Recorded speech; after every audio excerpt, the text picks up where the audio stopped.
Hello humans, it's just Martine, and today we're going to be talking about my November reading stats. The fact that it is December,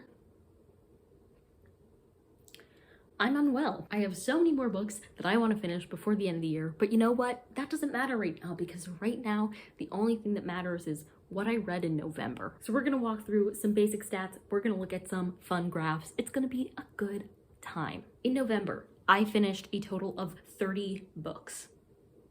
Nice. That's a total of 9,126 pages, which is still one of my lower reading months of the year, but it's not a low reading month by any standard. My average pages per day and pages per book was exactly equal because I read 30 books in 30 days, and that number is 304.2. My most read genre was adventure because I did read 6 Magic Treehouse books in this month, so keep that in mind when you look at my numbers. 13 of the books that I read had representation of some kind in them, and 14 were from authors I had read from before, 6 of which were Magic Treehouse books. Aside from Magic Treehouse, it was like 8 of those were from authors I'd read from before. According to Bookly, I read for 114 hours in the month of November.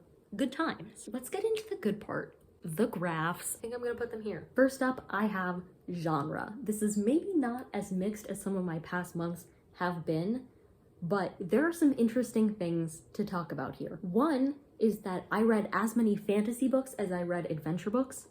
So 6 of them, 6 Magic Treehouse books and then 6 fantasy books, which is a heavy fantasy month for me. That's 20.7% of my graph. And as a person who does not identify as a fantasy girly, this is baffling to me for a couple of reasons. I guess I read a lot of it for my jokes on me prompts, but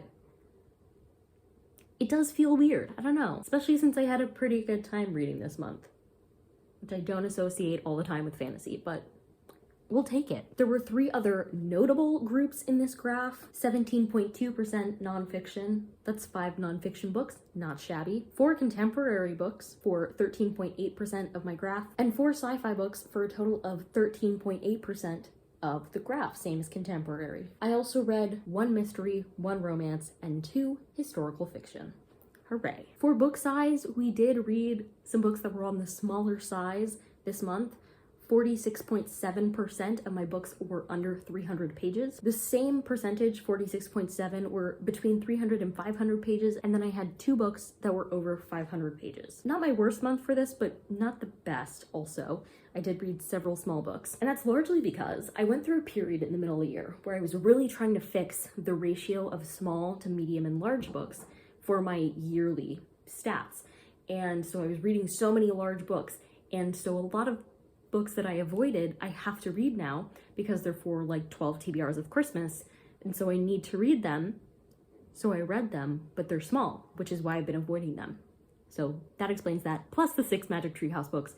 That sure doesn't help. For star ratings, after a weird October, we went back to a spread that I'm much more used to. A nice handful of 4 stars, being 9 of my books for a total of 30%. 5 4.5 stars. That seems like a lot. 1 5-star, I'll take it. I did get some lower ones though, with at least 2 2-stars and at least 1 2.5 star, largely 3 and 3.5 stars. But the categories ranging between 4, 4.5, and 5 stars take up pretty much 50% of my graph, which I am so pleased about. For series versus standalone, it's almost split entirely in the middle, with 53.3% standalone, the rest being from series. The series were brought up a lot by Magic Treehouse, and the series will probably be low in this upcoming December month, but they'll be high afterwards because Squash That series is taking place in January and the beginning of February, and so I will be reading series during those months.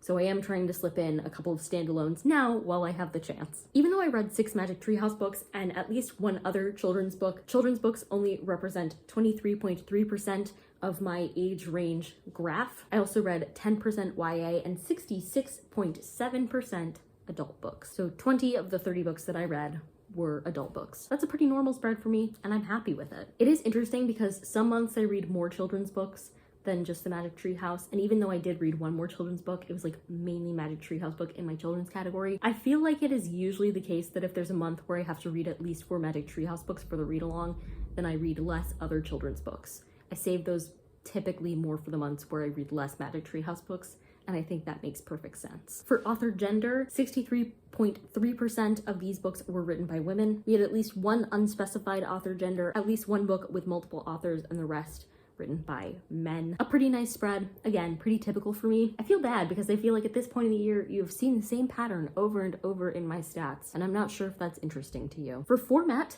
after my challenge in October of primarily reading books from the Dollar Tree, so owned physical books, I've been back on my ebook game, with 53.3% of my books this month being ebooks. I did read at least 11 physical books though, which is not shabby at all, and then 3 audiobooks. I read primarily backlist titles, with 80% of the books that I read in November being backlist. That's 2021 and before. If it was 2022, it was marked as last year, and I had 3 of those. And then I had 3 new releases, so those are 2023 releases. And the final graph of note is how I acquired the book that I read. In the same way that the format changed back to mainly ebook, the acquired section mainly changed back to library, with 18 books, or 60% of the graph, being represented by library books. I did read 1 owned ebook, which took me a while to remember, but it was for the video where I got my NetGalley ratio up to 100. I read 2 other books, which were probably some Magic Treehouse books that I listened to on like YouTube. And then I did read 9 owned books. So those are physical owned books. 30% of my reading, I'll take that.